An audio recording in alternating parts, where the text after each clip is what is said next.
నమస్కారం public vision వార్తలకు స్వాగతం నా పేరు సుమలత వార్తల్లో ముందుగా హెడ్లైన్స్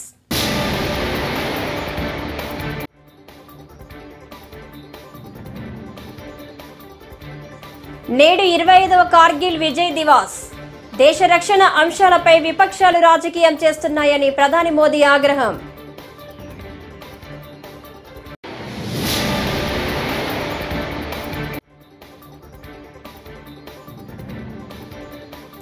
కొనసాగుతున్న ఏపీ అసెంబ్లీ సమావేశాలు ఆర్థిక శాఖపై శ్వేతపత్రం విడుదల చేసిన సీఎం చంద్రబాబు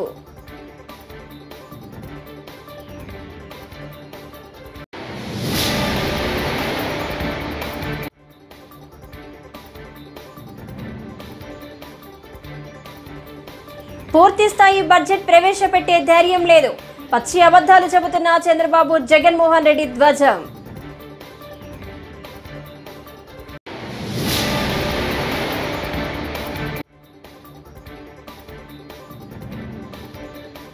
పారిశుద్ధ్య కార్మికులకు బకాయిలు 103 కోట్లు పెండింగ్ అసెంబ్లీ సమావేశాలు డిప్యూటీ సీఎం పవన్ కళ్యాణ్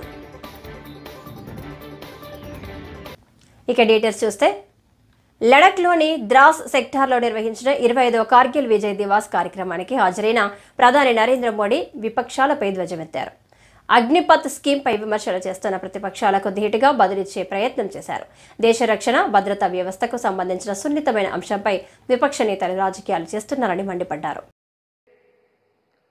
25 वर्ष पूरे होने की साक्षी बन रही है। कारगिल विजय दिवस हमें बताता है कि राष्ट्र के लिए दिए गए बलिदान अमर होते हैं। दिन महीने वर्ष सदियां गुजरते हैं, सर्दियां भी गुजरती हैं, मौसम भी बदलते हैं, लेकिन राष्ट्र की रक्षा के लिए अपनी जान की बाजी लगाने वालों के नाम अमिट रहते हैं। ये देश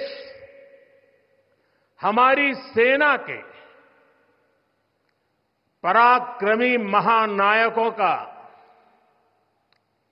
सदा सर्वदा ऋणी है। ये देश उनके प्रति कृतज्ञ है। साथियों, मेरा सौभाग्य है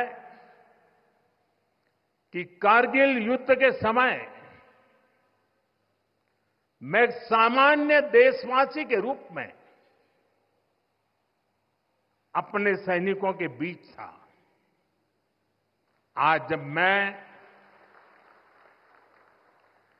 फिर करगिल की धरती पर हूं तो स्वाभाविक है वो स्मृतियां मेरे मन में ताजा हो गई है।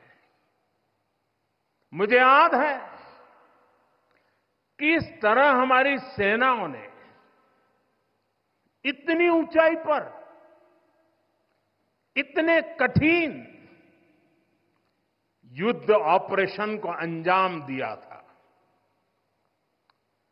मैं देश को विजय दिलाने वाले ऐसे सभी शूरवीरों को आदरपूर्वक प्रणाम करता हूं। मैं उन शहीदों को नमन करता हूं जिन्होंने कारगिल में मातृभूमि ఏపీ సీఎం చంద్రబాబు నేడు అసెంబ్లీలో ఆర్థిక శాఖపై శ్వేతపత్రం విడుదల చేశారు ఈ సందర్భంగా శ్వేతపత్రంలోని అంశాలను ఆయన సభకు వివరించారు నాడు విభజన సమయంలో ఏపీకి పన్నుల రూపేణా అందిన ఆదాయం 46% అని వెల్లడించారు అదే సమయంలో 58% జనాభా ఉంది అక్కడి నుంచే సమస్యలు ప్రారంభమయ్యాయని ఆస్తులు హైదరాబాద్లో ఉండిపోయాయని వివరించారు విభజన చట్టంలోని షెడ్యూల్ 9-10లోని అంశాలు ఇప్పటికీ పరిష్కారం చేసుకోలేకపోయామని చంద్రబాబు చెప్పారు మనం ఆ రోజు అనేక కార్యక్రమాలు ఆలోచించి తెలంగాణ రాష్ట్రానికి ఏవైతే అడ్వాంటేజెస్ వచ్చాయో మనం అవన్నీ కూడా ఏ విధంగా అధిగమించాలి, ఏ విధంగా ఇక్కడ ఒక ఎకో సిస్టమ్ క్రియేట్ చేసుకోవాలని ఆలోచించాం. కానీ 1924 విభజన కంటే తీవ్రమైన నష్టం రాష్ట్రానికి జరిగింది. కోలుకోలేని దెబ్బ తగిలింది. అందుకే ఇక్కడ మళ్ళా నేను బ్రీఫ్ చేస్తున్న 6 వైట్ పేపర్లు మనం పబ్లిసైజ్ చేశాం. ఒక్క పోలవరం మిస్మేనేజ్మెంట్ వల్ల 53,000 కోట్ల రూపాయలు ఇప్పటి వరకు నష్టం. అది వచ్చుంటే 53,000 కోట్ల రూపాయలు మనకు అదనంగా జిఎస్టిపి కాంట్రిబ్యూషన్ వచ్చేది. అమరావతి ఈ ఒక్కదాని వల్ల దగ్గర 7 లక్షల ఉద్యోగాలు పోయినాయి. ఒక 2 నుంచి 3 లక్షల కోట్ల రూపాయలు ఆస్తి తరిగిపోయింది. ఎప్పుడు కూడా ఒక విషయం మనం గుర్తుపెట్టుకోవాలి. ఆర్థిక వ్యవస్థ అంటే ఒక వ్యక్తి ఉత్పత్తి చేయాలి, ఒక వ్యక్తి వినియోగం చేయాలి.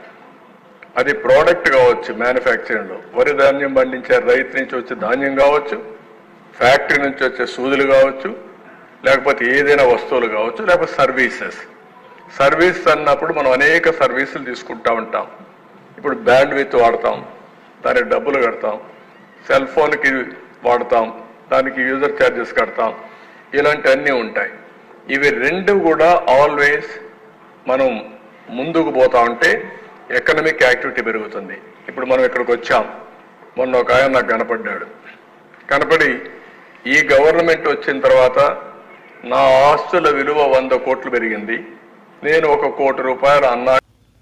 ఈరోజు ఆంధ్రప్రదేశ్ నిర్వచనం మారిందని, అరాచకం, ఆటవికం, రెడ్ బుక్ పాలనగా చంద్రబాబు మార్చారని వైఎస్ఆర్సీపీ అధినేత మాజీ ముఖ్యమంత్రి వైఎస్ జగన్మోహన్ రెడ్డి పేర్కొన్నారు. అధికారంలోకి వచ్చిన కొత్త ప్రభుత్వం ఎన్నికల సమయంలో ఇచ్చిన వాగ్దానాలు అమలు చేయకుండా వైట్ పేపర్ల పేర్లతో దుష్ప్రచారం మొదలుపెట్టిందని, ఈ వైట్ పేపర్లు అన్నీ కూడా అబద్ధాలే అన్నారు. రాష్ట్రంలో ప్రజలు బయటకు రాకుండా, ప్రశ్నించకుండా హత్య రాజకీయాలు చేస్తున్నాడు. అలా వారిని భయపెడుతున్నారు. అలాంటి భయానక పరిస్థితులు రాష్ట్రంలో ఉన్నాయి. ఒక మనిషిని అప్రతిష్ట పాల్చేయడం, ప్రచారం చేసుకోవడం చంద్రబాబుకు అలవాటు అని ధ్వజమెత్తారు. అనుకున్న ఒక మోడస్ ఆపరెండా అనేది తాను ఎప్పుడు కూడా ఫాలో అయ్యే కార్యక్రమం. ఆ మోడస్ ఆపరెండా ప్రకారం ముందుగానే తాను ఒక కథను సిద్ధం చేస్తాడు. ఆ కథను తాను చెబుతాడు. తన ఈనాడు, తన ఆంధ్రజ్యోతి, తన TV5 తనకు సంబంధించిన ఈ మీడియా సామ్రాజ్యాన్ని ఉపయోగించుకొని ఆ కథను ముమ్మరంగా ప్రచారం చేస్తారు. వరుసగా ఆ కథనాలే వచ్చేట్టుగా చేస్తారు. దాని మీద డిబేట్లు కూడా పెడతారు. మంత్రుల నుంచి కింద స్థాయి వరకు కూడా అయ్యే మాటలే మాట్లాడిస్తారు. మాట్లాడించిన తర్వాత ఆ డిబేట్లలో ఉన్న ఒపీనియన్స్ ఇచ్చే వాళ్ళందరూ కూడా వీళ్ళ మనుషులే, వాళ్ళు కూడా అవే ఒపీనియన్లు వచ్చేట్టుగా చేస్తారు. చేసి చివరికి ఏమంటారు, రాష్ట్రం క్లిష్ట పరిస్థితుల్లో ఉంది కాబట్టి చంద్రబాబు నాయుడు చేసే ఈ పని జస్టిఫైడ్ అని చెప్పి దాన్ని మళ్ళా వీళ్ళంతకు వీళ్ళే రాటిఫై చేసుకుంటారు. ఎగ్జాక్ట్గా ఈరోజు ఇదే జరుగుతూ ఉంది. చంద్రబాబు నాయుడు అనే వ్యక్తి ఈ మోడస్ ఆపరెండా సొంత మామ ఎన్టీ రామారావు గారిని వెన్నుపోటు పొడిచి ఆయన పార్టీని లాగేసుకున్నప్పుడు ఇదే మోడస్ ఆపరెండా. అప్పుడు పాపం లక్ష్మీపార్వతి గారిని నాశనం చేసేశారు. చంద్రబాబు నాయుడు గారు బీజేపీతో పోవాలనుకున్నప్పుడు ఇదే మోడస్ ఆపరెండా. బీజేపీని మళ్ళీ తన్నేటప్పుడు కూడా మళ్ళీ ఇదే మోడస్ ఆపరెండా.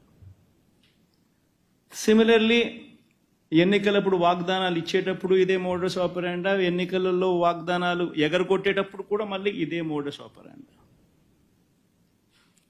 ఈరోజు ఇదే మోడస్ ఆపరెండా మళ్ళీ కొనసాగుతూ ఉంది. 14-15 ఆర్థిక సంఘం నిధుల కింద 2019-2024 వరకు గ్రామ పంచాయతీలకు విడుదల చేసిన నిధులు తెలియజేస్తారా అనే ప్రశ్నకు డిప్యూటీ సీఎం పవన్ కళ్యాణ్ సమాధానమిచ్చారు.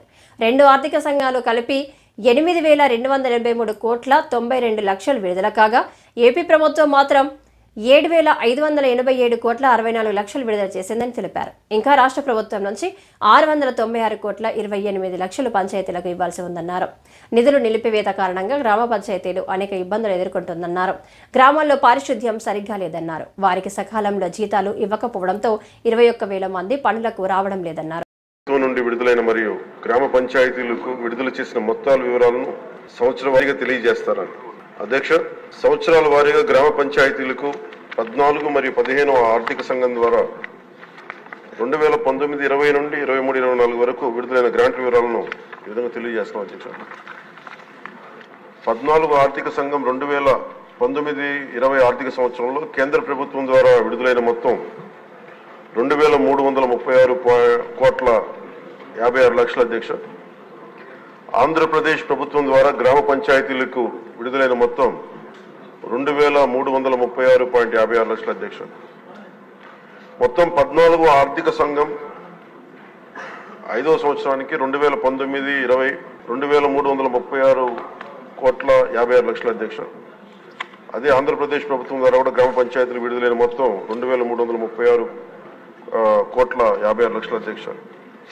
15వ ఆర్థిక సంఘంకి సంబంధించి 2020-21 ఆర్థిక సంవత్సరానికి కేంద్ర ప్రభుత్వం ద్వారా విడుదలైన మొత్తం 1,837,50,00,000 అధ్యక్ష. ఆంధ్రప్రదేశ్ ప్రభుత్వం ద్వారా గ్రామ పంచాయతీలు విడుదలైన మొత్తం 1,837,50,00,000 అధ్యక్ష. 2021-22కి 1,338,52,00,000 అధ్యక్ష. ఆంధ్రప్రదేశ్ ప్రభుత్వం ద్వారా గ్రామ పంచాయతీలు విడుదలైన మొత్తం 1,338,52,00,000 అధ్యక్ష. 22-23 ఆర్థిక సంవత్సరానికి 1,378,65,00,000 అధ్యక్ష కేంద్ర ప్రభుత్వం నుంచి వచ్చింది. ఆంధ్రప్రదేశ్ ప్రభుత్వం ద్వారా గ్రామ పంచాయతీలు విడుదలైన మొత్తం. కుప్పం పట్టణంలో ఎన్టీఆర్ ట్రస్ట్ ఆధ్వర్యంలో ఏర్పాటు చేసిన స్కిల్ డెవలప్మెంట్ సెంటర్ను శుక్రవారం నారా భువనేశ్వరి ప్రారంభించారు. ఈ సందర్భంగా భువనేశ్వరి మాట్లాడుతూ మహిళలు ఆర్థికంగా ఎదగడానికి స్కిల్ డెవలప్మెంట్ సెంటర్లో టైలరింగ్ శిక్షణ ఉచితంగా ఇవ్వడం జరుగుతుందన్నారు. టైలరింగ్ శిక్షణ పూర్తి అయ్యాక గార్మెంట్స్ ఫ్యాక్టరీలతో మాట్లాడి వారికి ఉపాధి అవకాశాలు కల్పిస్తామని స్పష్టం చేశారు.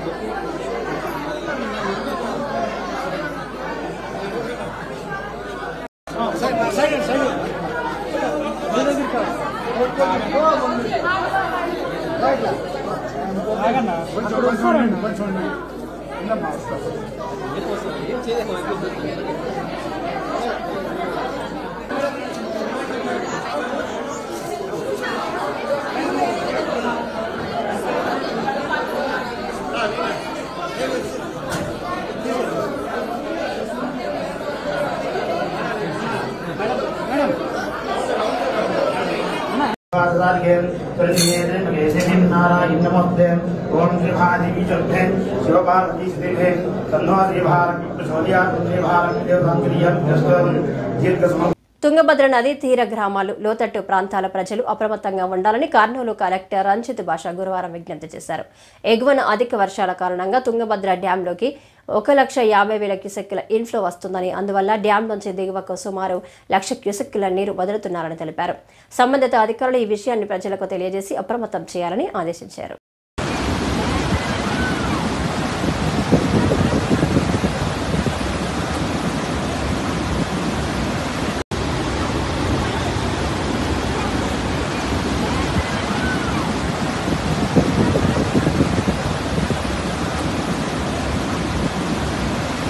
కూటమి ప్రభుత్వం అధికారంలోకి వచ్చాక ప్రజాపాలన ప్రారంభమయ్యిందని సెంట్రల్ నియోజకవర్గం ఎమ్మెల్యే బోండా ఉమా అన్నారు.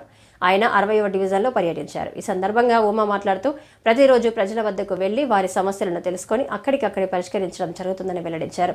ప్రజలు ఏ నమ్మకంతో అయితే తమకు అధికారం ఇచ్చారో ఆ నమ్మకాన్ని నిలబెట్టుకునేలా పనిచేస్తామని స్పష్టం చేశారు. సార్వత్రిక ఎన్నికల్లో కూటమి ప్రభుత్వం గెలిచిన తర్వాత చంద్రబాబు నాయుడు గారు ముఖ్యమంత్రి అయినాక ప్రజా పరిపాలన స్టార్ట్ అయింది. ప్రజల వద్దకే పరిపాలన. ఏసీ రూముల్లో కూర్చొని గతంలో ఎమ్మెల్యేలు మరి ఎక్కడా బయటకు వచ్చేవాళ్ళు కాదు, వచ్చిన వాళ్ళకి కలిసేవాళ్ళు కూడా కాదు. ఇవాళ ప్రజల వద్దకే ఎమ్మెల్యే, ప్రజల వద్దకే మా కార్పొరేటరు.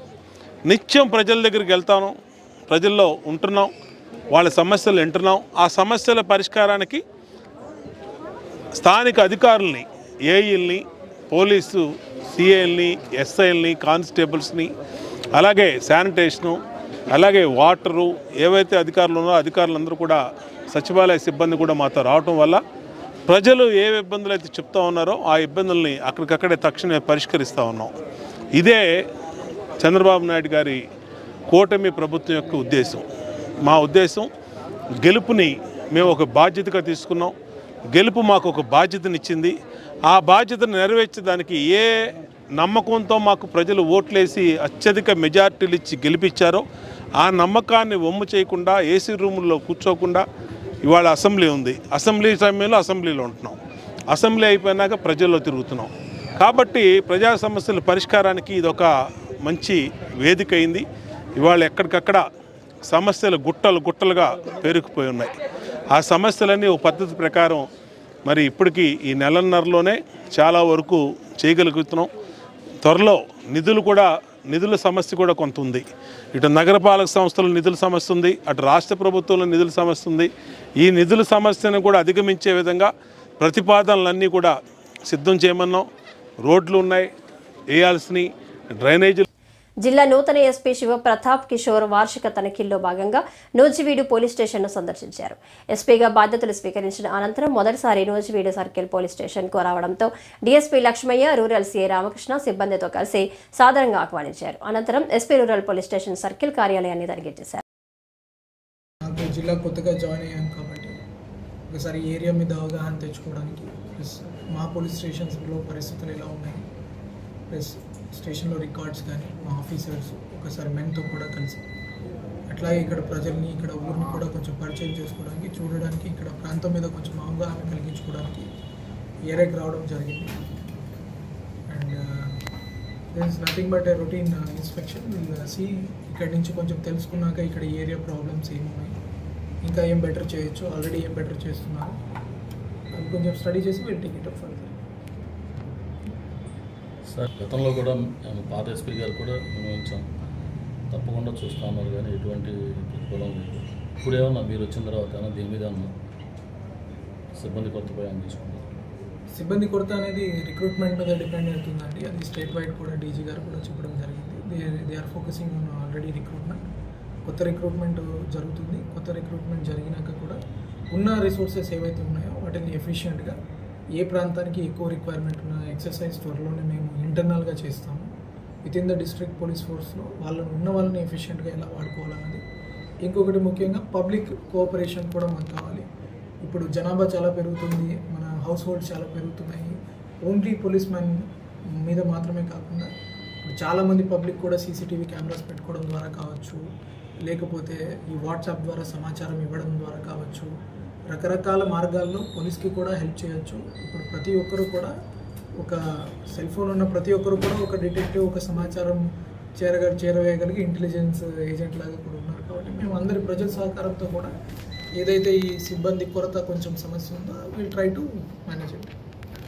గంజా ఎక్కువగా ఇది అవుతుంది, కేసులు అయితే నమోదు అవ్వట్లేదు, దాని మీద ఏం చర్యలు తీసుకుంటారా? ఈ గంజాయి మీద ప్రత్యేక దృష్టి పెట్టడం జరిగింది. ఇప్పుడు కూడా మనము స్పెషల్ గత వైసీపీ ప్రభుత్వం హయాంలో విజయవాడ అభివృద్ధిని మరిచారని తూర్పు నియోజకవర్గ ఎమ్మెల్యే గద్దె రామ్మోహన్ అన్నారు. 10వ డివిజన్లో ఉదయం డ్రైనేజీ సమస్యలను ఆయన పరిశీలించారు. ఈ సందర్భంగా ఆయన మాట్లాడుతూ కావాలనే గత ప్రభుత్వం కొన్ని ప్రాంతాల అభివృద్ధిని విస్మరించిందని ఆవేదన వ్యక్తం చేశారు. తక్షణమే పెద్ద ప్రాతిపదికన అండర్ గ్రౌండ్ డ్రైనేజీ సమస్యలను పరిష్కరించేలా చర్యలు తీసుకుంటామని ఆయన స్పష్టం చేశారు. గత ప్రభుత్వ కాలంలో జగన్మోహన్ రెడ్డి గారు ముఖ్యమంత్రి ఉన్నప్పుడు విజయవాడ తూర్పు నియోజకవర్గంలో ఇలాంటి కాలనీలన్నీ కూడా నెగ్లెక్ట్ చేయబడ్డాయి. ప్రత్యేకంగా ఇక్కడ ఉన్న పబ్లిక్ని సఫర్ చేయాలనే ఉద్దేశంతోనే చిన్న పనులు, ఇక్కడ డ్రైనేజ్ పొంగి ఎదురుగున్న హాస్పిటల్ కూడా ఖాళీ చేసే పరిస్థితి. అంటే అది 2 లక్షల రూపాయలు పెట్టుకుంటే దాన్ని ఇమ్మీడియట్గా క్లీన్ చేయొచ్చు. కానీ అలాంటి ఆలోచన కానీ లేదా అలాంటి ఉద్దేశం కానీ ఆ ప్రభుత్వానికి లేకపోవటం వల్ల కాలనీల్లో చాలా ఇబ్బంది పడుతూ ఉన్నారు. ఇప్పుడు దీని యుద్ధ ప్రతిపాదికన ఈ అండర్ గ్రౌండ్ డ్రైనేజీ రిపేర్లు నిన్న ఎంపీ గారితో కూడా నేను మాట్లాడటం జరిగింది. దీనికి ప్రత్యేకమైన నిధులు రేపు ఫైనాన్స్ దీంట్లో కానివ్వండి దీన్ని తీసుకొచ్చి మొత్తం విజయవాడ నగరంలో మొత్తం అండర్ గ్రౌండ్ డ్రైనేజ్ అంతా కూడా ప్రక్షాళన చేయాలనేది మేము నిర్ణయం తీసుకున్నాం. అదేవిధంగా స్టారం వాటర్ డ్రైన్ కూడా సగం మిగిలిపోయిన నిధులు, కొత్తగా కూడా నిధుల అవసరాలు తీసుకొచ్చి ఈ 2 కార్యక్రమాలని ఈ 5 సంవత్సరాల ఎజెండాగా తీసుకోవడం జరిగింది. ఎక్కడా కూడా వర్షం పడితే చుక్క నీరు కూడా రోడ్డు మీద నిలబడకుండా డ్రైన్లోకి వెళ్ళిపోవాలి. ఎక్కడా రోడ్ల మీద ఈ అండర్ గ్రౌండ్ డ్రైనేజీలు పొంగకూడదు. ఇంకా కూడా ఎవరన్నా అండర్ గ్రౌండ్ డ్రైనేజ్ కనెక్షన్ తీసుకునే వాళ్ళు ఉంటే అన్ని కూడా తీసుకోవాలి. ఇదంతా కూడా అప్పుడే నగరం పరిశుభ్రంగా ఉండే అవకాశం. రోడ్లు అంటారా ఎప్పుడైనా వేసుకోవచ్చు. అండర్ గ్రౌండ్ డ్రైనేజ్ సరిగ్గా లేకుండా రోడ్లు వేస్తే మరలా దానికోసం ఇవాళ సిమెంట్ రోడ్డు ఉంది, దీనికోసం మరలా పగలగొట్టాలి. అందువలన ఇది ఒక కార్యక్రమంగా తీసుకుని ముందుకు వెళ్తాం. ఇక జగన్మోహన్ రెడ్డి గారి తత్వమతి నిన్న చూసాం. నిన్న ఆయన మాట్లాడిన మాటలు చూస్తే ప్రెస్ వాళ్ళు, నేషనల్ మీడియా వాళ్ళు వచ్చి అయ్యా 36 మంది చచ్చిపోయారన్న, 40 వాళ్ళ పేర్లు ఇవ్వండి మేము లిస్ట్ చేసుకుంటామంటే ఆయన పారిపోయాడు పేర్లు ఇవ్వకుండా. అంటే అబద్ధాలని గతంలో మీ అందరు గుర్తుండదు. ఒక డిఎస్పీ ప్రమోషన్లో 30 మందిలో 27 మంది ఒకే సామాజిక వర్గం, అది కూడా ఆ రోజున ముఖ్యమంత్రి కూడా నారా చంద్రబాబు నాయుడు గారి సామాజిక వర్గం. శ్రీకాళహస్తీశ్వర దేవస్థాన ఆలయంలో ఆడి కృతిక వార్షిక బ్రహ్మోత్సవాల్లో భాగంగా గురువారం రాత్రి చెంగల్వరాయల్ స్వామిని శ్రీవల్లి దేవసేన ఉత్సవమూర్తులను గజమాలతో చక్కగా అలంకరించి వెండి అంబారి వాహనంపై కొలువు తీర్చి మంగళ వాయిద్యాలతో మేళ తాళాలతో 4 మాడ వీధుల్లో ఊరేగించారు.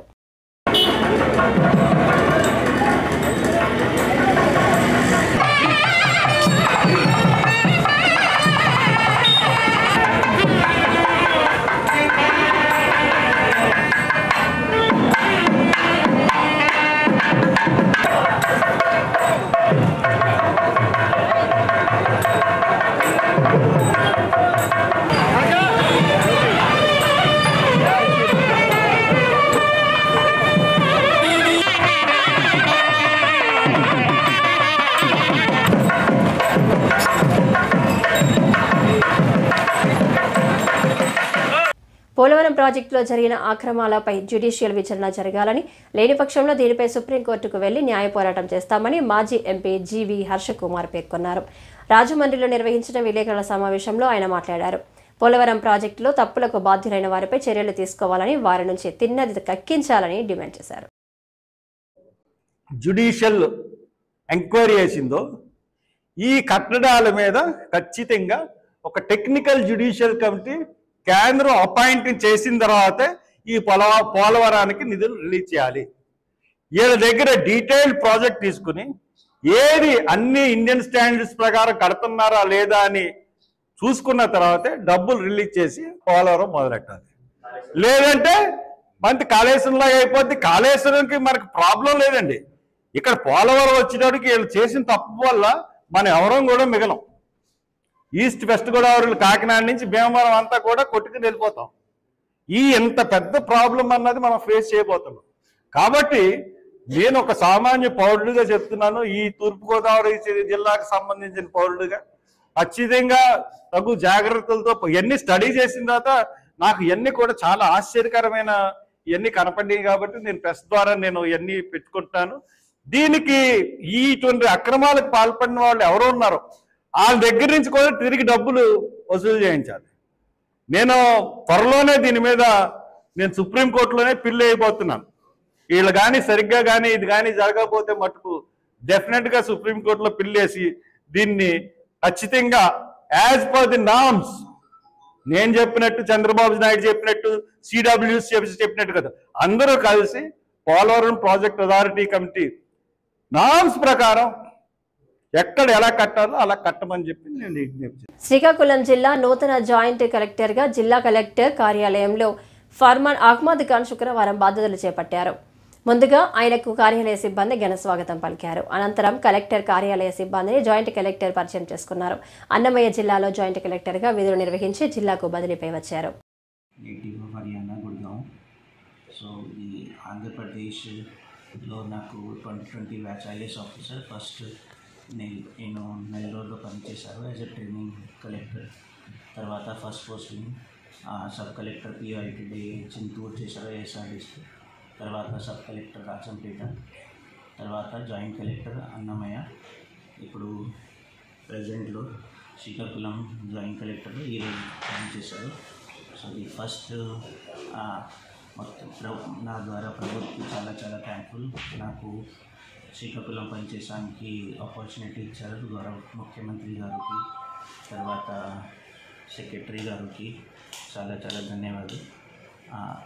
శ్రీకాకుళంలో నాకు 2 మేజర్ ఉద్దేశాలు. ఫస్ట్ది పబ్లిక్ గ్రీవెన్స్ సంబంధించి జనాలకి ఏమేమి సమస్య ఉన్నాయి. నేను ప్రతిరోజు ఆఫీస్లో ఉన్నాను. సో ఖచ్చితంగా పబ్లిక్ గ్రీవెన్స్లో చాలా సీరియస్గా తీసుకున్నాను. తర్వాత సెకండ్, ప్రభుత్వం ద్వారా ఏమేమి స్కీమ్స్ ఉన్నాయి, కలెక్టర్ గారు తర్వాత ఏమేమి డైరెక్షన్, సో శ్రీకాకుళంకి ప్రభుత్వం కోసం డెవలప్మెంట్ కోసం మొత్తం పని చేస్తాము. తర్వాత ఇది మీకు కూడా తెలుసా, మీడియా ఫోర్త్ పిల్లర్ లాగా బిహేవ్ చేస్తున్నారు. So I'm expecting media will be my eyes and ears. ఈ మొత్తం జిల్లాలో ఏమేమి మేజర్ సమస్య ఉన్నాయి జరుగుతాయి, media should come and brief me are the should be like my ears and eyes. So మీకు కోఆపరేషన్ కావాలి నాకు. తర్వాత ఈరోజు జాయిన్ చేశాము. సో మొత్తం మండలంకు ఆల్ తహసీల్దార్ జనాలకి నాకు ఒక మెసేజ్ మాత్రమే, you will find me on field. మేజర్గా ప్రతిరోజుకి ఒక సబ్ డివిజన్, ఒక మండల్ విజిట్ చేస్తాను. జనాలకి ఏమేమి సమస్య ఉన్నాయి ఫీల్డ్ లెవెల్లో సాల్వ్ చేయడానికి ప్రయత్నం చేస్తాను. Thank you. ఈ వార్తలు ఇంతటితో సమాప్తం. నమస్కారం.